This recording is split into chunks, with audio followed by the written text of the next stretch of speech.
Juste un petit message flash pour tous ceux qui vont passer leur permis cette année ou qui vont passer un examen, c'est valable aussi pour un examen, et qui ont la boule au ventre, qui sont extrêmement stressés.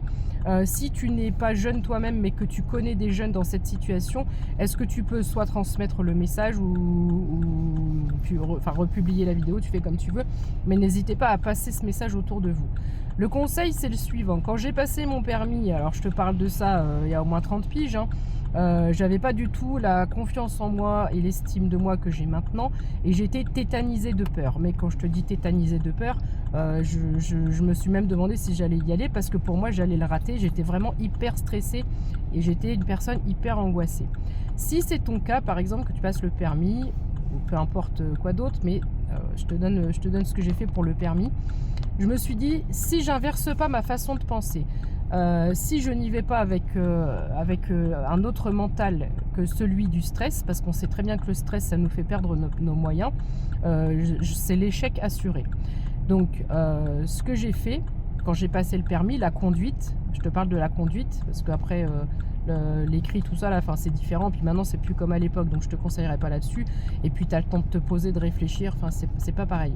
Là, tu es face à un examinateur ou une examinatrice, donc déjà, le mot examen, ça fait flipper. Donc, ce que tu fais pour t'enlever le stress, tu inverses les rôles. Dans ton esprit, tu te dis, c'est moi qui vais lui montrer ce que je sais faire. C'est moi qui vais lui montrer comment il faut faire pour conduire. Moi, je sais et elle ne sait pas, ou lui ne sait pas. Et en inversant cette façon de penser, ton mental, au niveau de ta psychologie, ça va te redonner confiance en toi, parce que c'est toi qui sais, c'est comme si c'est toi qui te mets dans la peau d'un examinateur, tu dédramatises le fait que tu sois examiné, que tu as l'impression d'être en dessous, que tu es petit, que tu apprends, que tu ne sais pas, tu inverses la donne. Et je me souviens d'une anecdote où à un moment elle me fait garer sur le côté, et on regarde dans le rétro, et je vois une voiture qui est pas très loin, qui arrive, et elle me dit c'est bon, on peut y aller, on y va, on démarre. Bah non, en fait. Et c'était la question éliminatoire où il fallait pas tomber dedans, c'était un piège.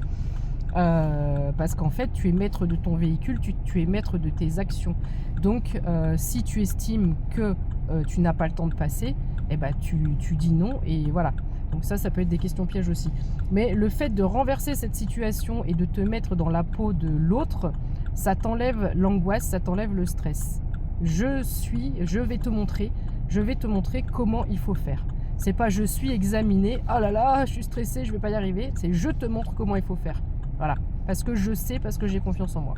Si tu penses que ça peut aider quelqu'un, n'hésite pas à transmettre ce message à nos plus jeunes. Bisous!